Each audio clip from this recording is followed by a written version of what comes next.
we're seeing all these Bitcoin-backed loans now. It's like Zero with Sovereign, which is 0% interest Bitcoin-backed loan. What would you do with a 0% interest loan? Oh, there's so much things you can do. So many things you can do, right? I would start a startup probably. I would buy real estate, 100%. I would buy Bitcoin with it.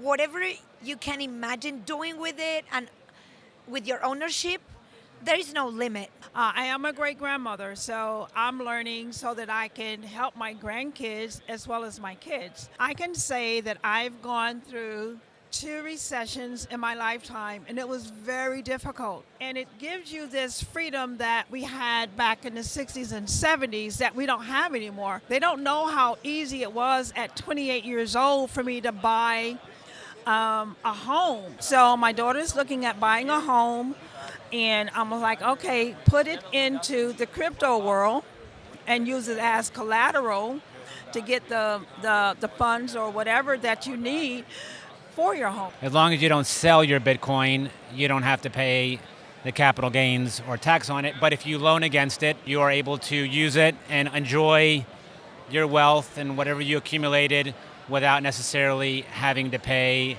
the capital gains tax. So there's a lot of Bitcoin built up in everybody's portfolio, and it's just kind of sitting there. They're hodling it, they're not doing anything with it, they're not putting it to work. And so I think being able to take your Bitcoin, turn it into a stable coin, and then do something with that stable coin, whether it's buy a car, buy a house, while still having your Bitcoin and see that price appreciation. Theoretically, you don't have to ever sell it. And I think that's the ultimate role of Bitcoin, is as collateral that you can leverage as opposed to exclusively this top layer money.